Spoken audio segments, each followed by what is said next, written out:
이 아침 가운데 우리가 읽었던 하박국 3장 2절의 말씀을 가지고 어디까지 헌신할 것인가 라고 하는 제목으로 함께 말씀을 나누도록 하겠습니다. 새신자집에 목사님이 신방을 가셨어요. 그래서 그 예배를 드리시면서 말씀을 전하기 위해서 이렇게 얘기하셨답니다. 하박국서 3장 2절을 펴십시오. 그랬더니 그 새신자가 살짝 웃으시는 거예요. 그래서 예배가 끝난 다음에 물어보셨대요. 왜 예배 가운데 웃으셨어요? 그랬더니 그 새신자가 이렇게 대답했답니다. 목사님, 성경이 참 신기하네요. 어떻게 하박국이라고 하는 성경도 있어요. 라고 대답을 했대요. 그러니까 그만큼 하박국서는 많이 읽혀지지 않는 성경이고요.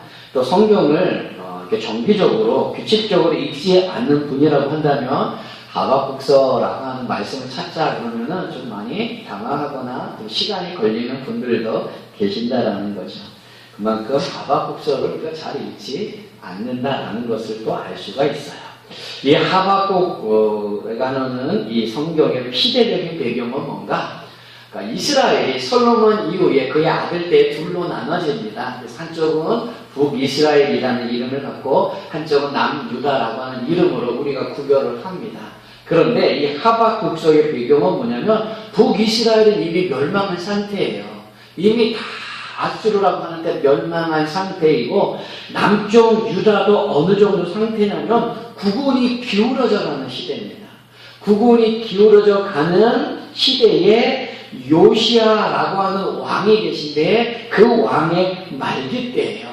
그러니까 얼마나 어수선하겠어요. 그때 하박국이라고 하는 이 선지자가 나타나서 하나님의 말씀을 전하고 하박국 선지자와 함께 활동했던 선지자가 우리가 알고 있는 예레미야 선지자라는 거죠. 그래서 예레미야 선지자, 하박국 선지자 이분들이 하나님의 말씀들을 전하며 믿음 가운데, 말씀 가운데 순종하며 살기를 선포했다고 하는 거죠. 이 하박국서의 말씀은 가만히 살펴보면, 읽어보면 어떤 것을 우리가 알 수 있냐면 형식은 이렇습니다. 하박국이 질문을 해요.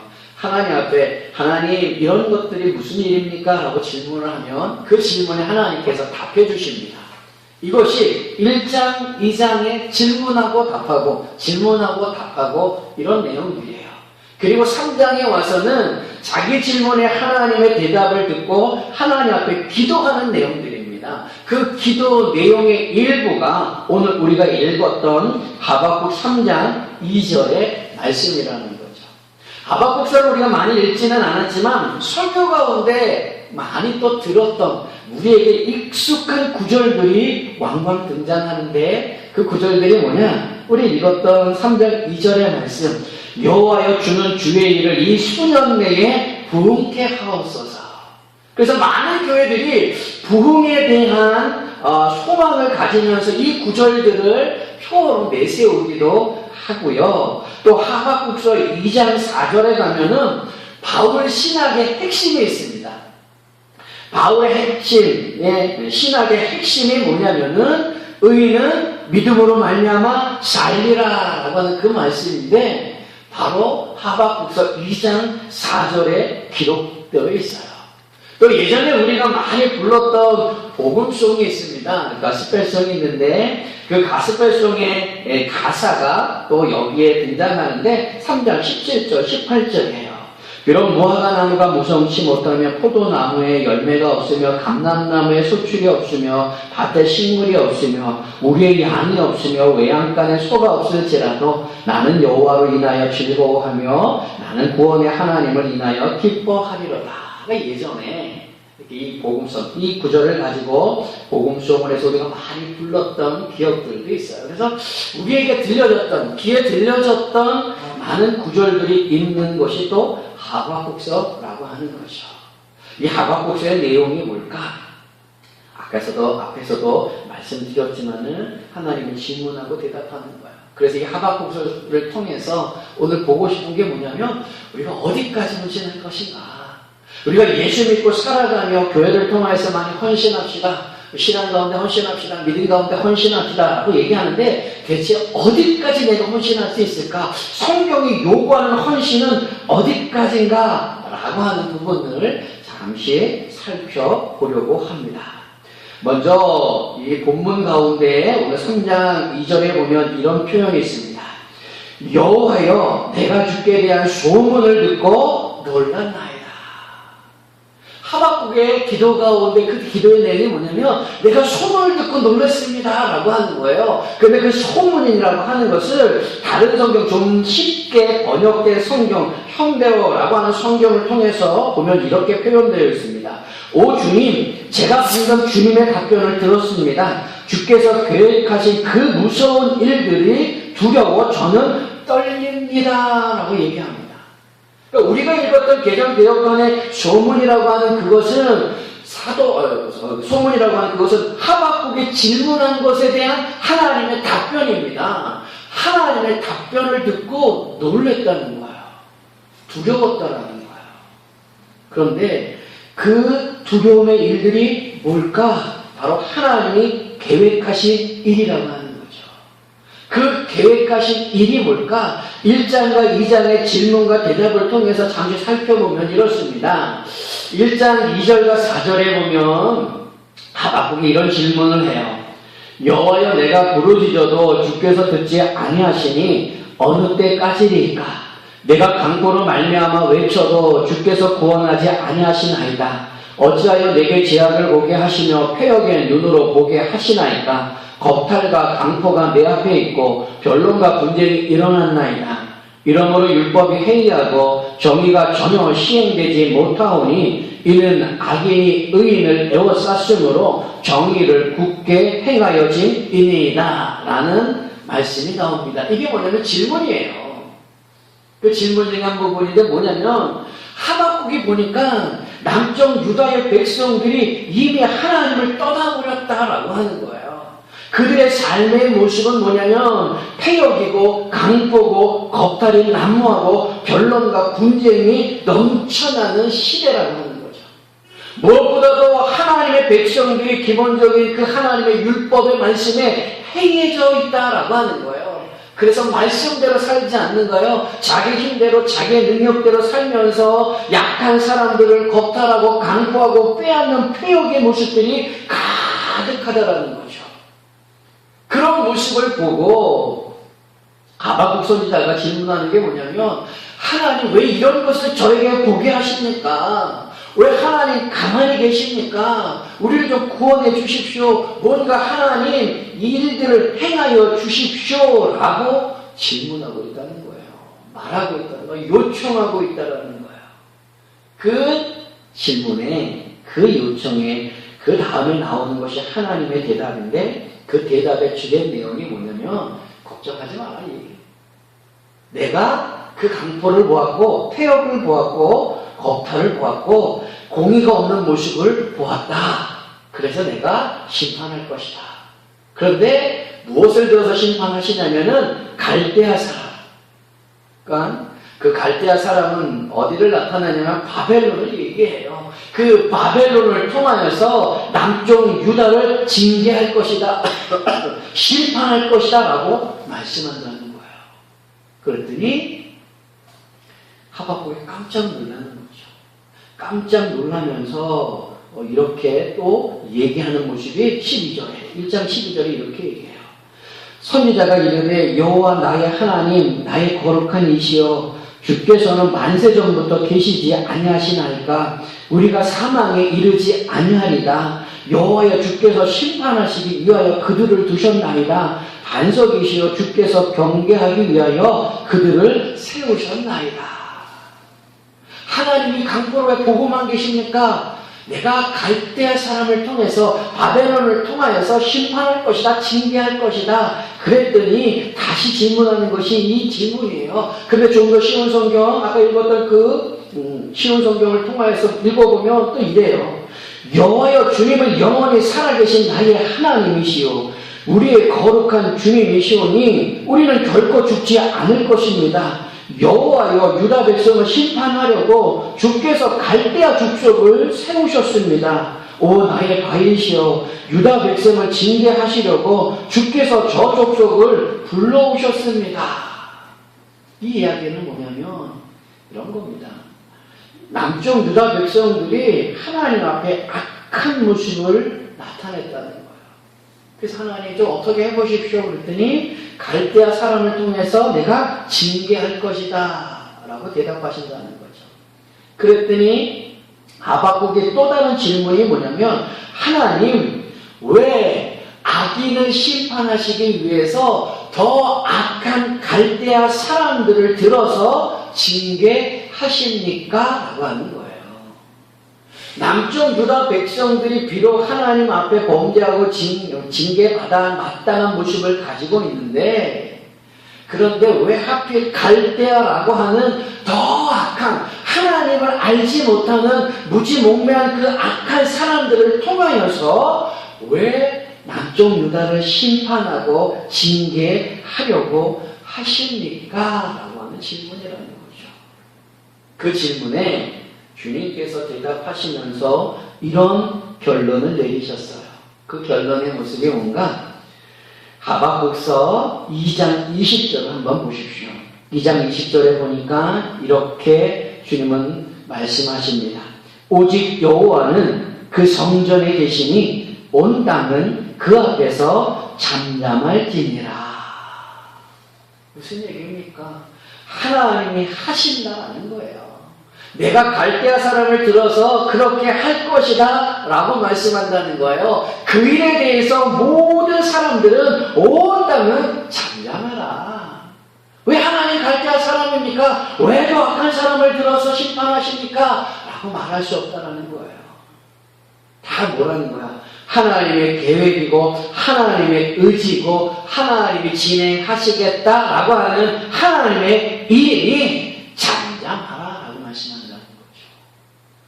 그 말씀을 들은 하박국이 손을 모으고 기도하는 것이 3장의 내용이고요.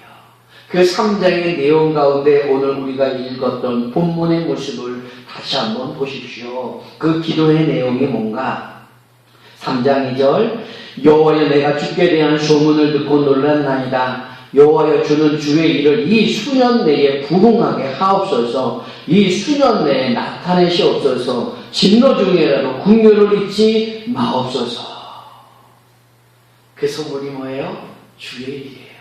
근데 그 주의 일이 구체적으로 어떤 것입니까? 하나님께서 남쪽 유다를 바벨론을 통하여서 심판하시겠다는 거예요. 징계하시겠다는 거예요. 더 거친 표현을 쓰면 멸망시키겠다라고 말씀하고 있다는 거죠. 그런데 우리가 읽었던 본문 가운데 우리 눈을 보게 하는 것, 우리의 길을 쫑긋하게 세우게 하는 단어 하나가 등장하는데 그 단어가 뭐냐면 부흥이라고 하는 단어예요. 잘 보십시오. 여호와여 주는 주의 일을 이 수년 내에 부흥하게 하옵소서. 이 수년 내에 나타내시옵소서. 부흥이라는 단어를 쓰고 있어요. 그래서 이 단어 때문에 많은 교회들이 연초에 표현을 세울 때 교회 부흥을 위해서 우리 기도합시다 라고 하면서 이 구절을 사용하고 있는데 과연 이 구절을 교회 부흥에 사용해도 마땅한 표현일까? 라고 하는 거예요. 그리고 이 단어를 통하여서 우리가 어디까지 하나님 앞에 헌신할 것인가? 라고 하는 걸 볼 수 있다는 거죠. 부흥이라고 하는 이 단어의 한자는 뭡니까? 다시 일어날 흥이에요. 그러니까 다시 일어난다라고 하는 거고요. 영어 성경에 보면 리바이브, 리뉴라고 하는 겁니다. 뜻은 같아요. 다시 살리다, 다시 새롭게 하다라고 하는 거고요. 히브리어를 보면은 하야라고 하는 단어를 쓰는데 마찬가지입니다. 회복시키다, 소생시키다라고 하는 거예요. 한마디로 부흥이라고 하는 것은 다시 회복시키고 다시 소생케 하겠다라고 하는 뜻이라는 거죠. 그런데 문제는 뭐냐면 무엇을 소생케 하며 무엇을 새롭게 하며 무엇을 다시금 회복시키느냐라고 하는 거예요. 그게 뭐겠어요? 그게 하나님의 말씀인 거예요. 하나님의 일이라는 거예요. 주의 계획이라고 하는 거예요. 지금 하박국 시대의 이스라엘 남쪽 유다의 백성들은 뭡니까? 하나님을 떠난 모습입니까? 믿음의 떠난 모습들을 보여주고 있다는 거예요. 강포가 난무합니다. 하나님 말씀 따라 살아가지 않습니다. 그래서 공의가 없어요. 그러니까 하나님의 말씀이 없는 거예요. 그런 남쪽 유다에게 하나님께서 이렇게 하겠다 했더니 하박국 기도가 뭡니까? 이 수년 내에 주의 일을 부응케 하옵소서. 수년 내에 부응케 하옵소서. 무슨 얘기예요? 하나님의 말씀에 떠나 있는 이 남쪽 유다 백성들에게 다시금 하나님의 말씀이 살아나게 해주십시오. 다시금 하나님의 말씀이 강물처럼 넘쳐나게 해주십시오. 라고 하는 기도입니다. 그런데 그 기도의 모습은 무엇이냐면은 한마디로 얘기하면은 하나님의 일이 속히 이루어 주십시오. 이 수년 내에 하나님의 일이 빨리 일어나기를 원합니다라고 하는데 그 일이 뭡니까? 그 조국이 멸망하는 거예요. 남쪽 유다가 멸망하는 겁니다. 하나님의 계획이 뭡니까? 강포한 그들의 모습을 보고 바벨을 통하여서 유다를 멸망케 하는 것이 하나님의 일이라고 하는 거죠. 그런데 하박국의 기도가 뭐예요? 수년 내에 부응케 하옵소서. 주의 일이 부응케 하옵소서. 그러니까 빨리 하나님의 일이 이루어지기를 기도하는 거예요. 그게 뭐예요? 멸망하는 거예요. 자기 조국이 망하는 거예요.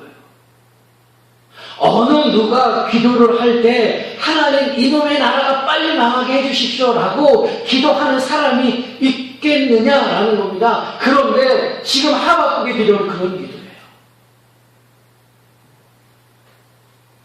여기를 통해서, 이 말씀을 통해서 우리가 생각할 점, 해야 할 것 중에 하나가 뭐냐? 믿음이 뭐냐라는 거죠. 믿음은 하나님이 살아계신다, 하나님이 존재하신다, 하나님은 무소부지하시다, 하나님은 모든 능력을 가지고 계신다라고 하는 것을 인정하는 것, 믿는 것, 그것만 믿음이라고 하지 않는다라는 거죠.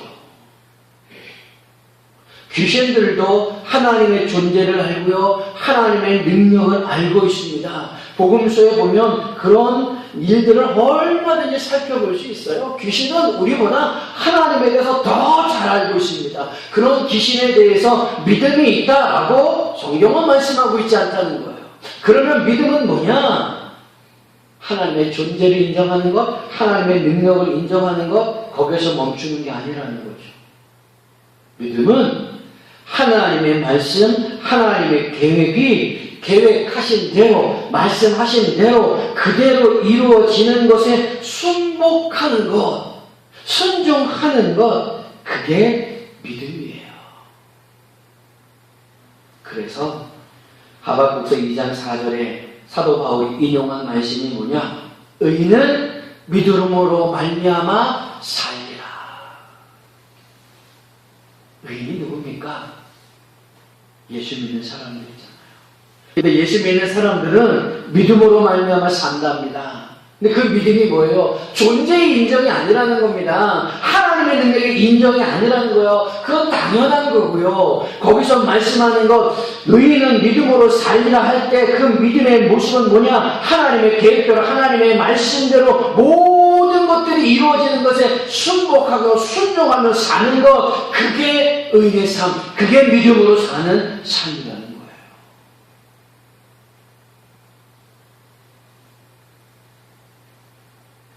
그럼 어디까지 우리가 순종해야 하겠느냐라는 거죠. 하박국이 이 기도를 하면서 편안하게 기도를 했을까요? 주의 일이 수년 내에 부응케 하옵소서, 이 수년 내에 이루어 주옵소서라고 기도할 때에 그의 마음이 평안했을까요? 비록 자기가 기도하는 그 기도의 내용이 무엇인지 잘 압니다. 그 기도의 내용은 무엇입니까? 조국이 멸망하는 겁니다. 바벨론에 짓밟히는 거예요. 그런데 가만히 생각을 해보십시오. 바벨론이라고 하는 나라가 와서 남쪽 유다를 침략하여 짓밟을 때에 하박국의 가족들이 없었겠습니까? 하박국의 부모들이 안 계실까요? 자기가 사랑하는 친구들이 없을까요? 자기가 사랑하는 이웃들이 없을까요? 그는 아마 이 기도를 하면서 눈물을 흘렸을런지 모릅니다. 그의 마음이 얼마나 아프고 얼마나 비참하고 얼마나 속상했는지 얼마나 애통했는지 상상해 볼 수 있다는 거죠. 그런데 기도 내용은 뭐예요? 수년 내에 부흥케 하옵소서. 그런데 그 수년 내에 하나님의 말씀에 부응하며 하나님의 일들이 이루어질 때 자기의 친구들, 자기의 가족들, 자기 사랑하는 이웃들이 바벨론의 말바꾸에 짓밟힘을 당한다는 거야. 그들의 창끝에 죽임을 당하는 일들이 일어난다는 거예요. 그런데 수년 내에 일들을 부응하게 하옵소서. 일들이 이루어지게 하옵소서 기도하고 있어요. 얼마나 마음이 아프겠어요. 그런데 그렇게 기도하는 거예요. 그의 믿음의 모습 속에서, 그의 기도의 모습 속에서 그의 모습 어디까지 순종해야 되는가, 어디까지 순복해야 되는가, 어디까지 헌신해야 되는가 라고 하는 모습을 볼 수 있는 게 3장 17절 18절의 모습이에요. 3장 17절 18절 한번 보십시오. 이렇게 되어 있어요. 비록 무화과 나무가 무성하지 못하며 포도나무에 열매가 없으며 감람나무에 소출이 없으며 밭에 먹을 것이 없으며 우리의 양이 없으며 외양간에 소가 없을지라도 나는 여호와로 말미암아 즐거워하며 나의 구원의 하나님으로 말미암아 기뻐하리로다. 17절 말씀을 잘 보십시오. 무화과 나무가 무성하지 못하고 포도나무에 열매가 없으며 감람나무에 소출이 없으며 밭에 먹을 것이 없고 우리의 양이 없으며 외양간에 소가 없다라고 기도하고 있어요. 이게 뭘까요? 이게 뭘까요? 이거는 바벨론의 침략에 의해서 모든 것들을 다 빼앗긴 상태를 얘기하는 거예요. 무화과 나무가 무성하지 못하고 이걸 다 빼앗아갔다는 거죠. 포도나무의 열매가 다 빼앗아갔다는 겁니다. 우리의 양이 없고 외양간에 소가 없답니다. 밭에 먹을 것이 없답니다. 왜요? 바벨론이 와서 다 빼앗아가 버리는 거예요. 한마디로 뭡니까? 생존의 위협이에요. 그들의 말받고 바벨론의 말받고 그들의 첫날의 모든 것들이 초토화된 자기 조국에 대한 모습입니다. 생존의 위협이에요. 거기에 사랑하는 친구와 이웃과 가족들이 죽임을 당했던 그 소식들을 보고 들어야만 하는 하박국의 모습이라는 거죠. 그런데 그가 고백하는 게 뭐예요? 18절에 나는 여호와로 말미암아 즐거워하며 나는 구원의 하나님으로 말미암아 기뻐하리로다. 모든 것들이 하나님의 계획 가운데, 하나님의 뜻 가운데, 하나님 말씀 가운데 그대로 이루어져서 바벨론에 의해서 모든 것들이 다 빼앗긴다 할지라도 사랑하는 친구와 이웃과 가족들이 혹여 죽임을 당한다 할지라도 그게 하나님의 일이라고 한다면, 하나님이 함께 계셔 주시기만 한다면 나는 그것만으로도 만족하겠습니다. 나는 그것만으로도 감사하겠습니다. 나는 그것만으로도 기뻐하겠습니다. 라고 하는 고백이라고 하는 거예요. 그러니까 하박국이 말했던 것, 여호와여 주는 주의 일을 수년 내에 부흥케 하옵소서라고 하는 이 말씀은 교회가 부흥하기 위해서 표로 쓸만한 그런 합당한 말씀이 아니라는 거죠. 어떻게 보면 이 말씀 속에는 하박국의 아픔이 녹아나 있는 거예요. 하박국의 슬픔과 애통이 담겨져 있는 기도라고 말할 수 있다는 거죠. 이걸 통해서 우리가 어디까지 헌신해야 될 것인가? 한마디로 얘기하면 헌신에는 한계가 없다는 거예요. 우리가 하나님의 말씀에 헌신하는 것, 하나님의 계획에 헌신하는 것에는 한계가 없다는 거예요. 하나님 내가 여기까지만 하겠습니다 라고 하는 한계가 없다는 거예요. 하박국의 그 기도를 들어보면. 또 하나 비슷한 이야기 하나가 있습니다. 출애굽기 32장에 보면은 모세가 하나님을 만나려고 시내산에 올라갑니다. 거기 가서 율법을 받기 위해서 40일 동안 금식 기도하며 하나님의 말씀을 받고 있습니다. 그런데 이스라엘 백성들은 뭐예요? 시내산 밑에서 금송아지를 만들어 놓고 우상 숭배하는 그런 모습을 보여주고 있습니다. 모세가 모든 것을 마치고 하나님께서 십계명을 주셨을 때 그 십계명을 들고 내려옵니다. 내려오는데 들려오는 소리가 뭐냐면은 막 노래소리가 들려온다는 거예요. 그러니까 하나님이 빨리 내려가 봐라. 내 백성들이 무엇을 하고 있는지 가서 보아라 라고 합니다. 십계명을 들고 기쁜 마음으로 하나님이 주시는 말씀을 들고 내려오는데 자기 백성들이 보여주는 게 뭐예요? 자기 형제들이, 자기 이웃들이, 아론과 또 미리암과 그 가족들이 보여주는 모습이 뭐냐면 막 우상 숭배하고 그것을 주도하는 모습들을 보여주고 있다는 거죠. 그때 모세가 한 모습이 뭐냐면 십계명을 던지죠. 그리고 그가 하는 말이 뭐냐면 이렇게 얘기해요. 누구든지 여호와 편에 있는 자는 내게로 나오라. 우상 숭배하는 이스라엘 백성들이 그 모습을 보고 모세가 하는 말, 누구든지 여호와 편에 있는 사람들은 내게로 나오라 그럽니다. 그때 나온 사람들이 누구냐면 레위지파 사람들이요, 레위 자손들이에요. 레위 자손들이 나왔을 때에 출애굽기 32장 27절에 뭐라고 얘기하느냐, 이렇게 얘기합니다. 그들에게 내린 명령이 뭐냐? 모세가 그들에게 이르되 이스라엘 하나님 여호와께서 이렇게 말씀하시기를 너희는 각각 허리에 칼을 차고 진 이 문에서 저 문까지 왕래하며 각 사람이 그 형제를, 각 사람이 자기의 친구를, 각 사람이 자기의 이웃을 죽이라 하셨느니라. 그가 내린 명령이 무엇인가? 우상 숭배하고 있는 이스라엘 백성들이 그 모습을 보고 하나님 편에 있는 사람들은 나오라 했을 때 레위 자손들이 나옵니다. 그들에게 내린 명령은 너희들은 칼을 차라는 겁니다. 그리고 이 끝에서부터 저 끝까지 다니면서 우상 숭배한 사람들을 죽이라라고 말하는 거예요. 그게 친구든, 그게 가족이든, 그게 부모님이든 죽이라고 얘기해요. 그렇게 하나님께서 명령하셨다라는 거예요. 레위지파 사람들이 어떻게 했을까요? 그 일대로 그대로 했어요. 그래서 몇 명이 죽었는가? 3,000명이 죽어요. 많은 숫자죠. 3,000명이 죽임을 당하는 거예요. 레위지파가 칼을 갈고 그렇게 했을 때 자기가 자기 칼날에 죽임을 당하는 사람들의 모습을 보면서 결코 기쁘진 않았을 겁니다. 자기 아는 사람도 있을 것이고, 자기 이웃도 있을 것이고, 자기 친구도 있을 것이고, 자기 친척도 있을 거예요. 그런데 하나님이 그렇게 명령하시니 하나님의 그 계획대로 그 일들을 진행하면서 3,000명이 죽어요.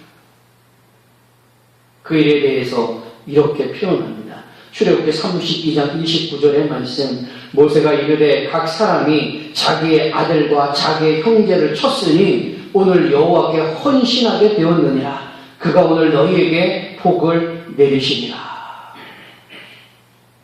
레위지파 사람들이 어디까지 헌신한 겁니까? 어디까지 하나님의 말씀에 순종하며 순복하는 겁니까? 거기 보이는 말씀처럼 자기 아들, 자기 형제를 친 거예요. 자기 칼로 죽인 거예요. 우상 숭배하시는 것, 하나님이 죽이라고 말씀하셨기에 그렇게 했어요. 그래서 모세가 하는 말, 오늘 여호와께 헌신하게 되었느니라. 아마 그 헌신 때문에 레위지파가 하나님 앞에 제사하는 일들을 맡았는지도 모릅니다. 그 헌신을 보고 하나님께서 하나님 앞에 제사하는 일들을 그 지파에게 맡기셨는지도 몰라요. 그렇게 헌신하는 모습을 보여줘요. 한마디로 뭡니까? 하나님에 대한 헌신, 그 말씀에 대한 순종은 한계가 없다는 거죠. 여기까지만 이게 아니라는 거예요. 하나님이 말씀하셨으면 나아간다는 거죠. 순종한다는 거죠. 그것이 내게 아픔일 수 있고 힘듦일 수 있고 어려움일 수 있지만 거기까지 가야 한다. 주님이 요구하는 거기까지. 그 그래서 많은 믿음의 선배들이 순교의 자리까지 가는 것 아니겠습니까? 그러면 그렇게 순종하고 순교의 자리까지 또는 그렇게 헌신의 자리까지 한계를 두지 않고 헌신의 한 자리까지 나아가는 자들에게 그럼 하나님께 얻는 게 뭘까요? 그런 아픔 이후에 하나님 앞에 받는 복이 어떻게 큰 복이 될 수 있겠습니까? 그러나 분명한 것은 신명기 28장에 이렇게 말씀하고 있다는 거예요. 내가 내 하나님 여호와의 말씀을 삼가 듣고 내가 오늘 내게 명령하는 그 모든 명령을 지켜 행하면 내 하나님 여호와께서 내가 너를 세계 모든 민족에 뛰어나게 하실 것이라. 내가 내 하나님 여호와의 말씀을 청종하며 이 모든 복이 내게 임하여 내게 임하리니 성읍에서도 복을 받고 들에서도 복을 받을 것이며 내 몸의 자녀와 내 토지의 소산과 내 짐승의 새끼와 소와 양의 새끼가 복을 받을 것이며 내 광주리와 떡반죽 그릇에 복을 받을 것이며 내가 들어와도 복을 받고 나가도 복을 받을 것이니라. 여호와께서 너를 대적하여 위에 일어난 적군들을 네 앞에서 패하게 하시나니 그들이 한 길로 너를 치러 들어왔으나 내 앞에서 7길로 도망하리라. 여호와께서 명령하사 내 창과 내 손으로 하는 모든 일에 복을 내리시고 내 하나님 여호와께서 내게 주시는 땅에서 내게 복을 주실 것이며 여호와께서 내게 명령하지 맹세하신 대로 너를 세워 자기의 성민이 되게 하시리니 이는 내가 내 하나님 여호와의 명령을 지켜 그 길로 행할 것임이니라. 땅의 모든 백성이 여호와 이름이 너를 위하여 불리는 것을 보고 너를 두려워하리라. 말씀이 뭡니까? 하나님 앞에 헌신하는 것, 순종하는 것, 그것을 제한해 두지 아니하고 말씀하신 대로 순종하고 헌신하는 자들에게 주시는 복의 모습이라는 것. 물론 하박국에 말씀하는 것, 아까 출애굽기 32장에 나오는 그런 일들은 어쩌면 극단적인 일입니다. 그런 일이 흔하게 일어나는 건 아니에요. 그러나 헌신의 한계는 없다는 것을 보여주고 있다는 거죠. 우리 하나님 앞에 살아가는 동안 믿음을 가지고 살아가는 동안 헌신한다고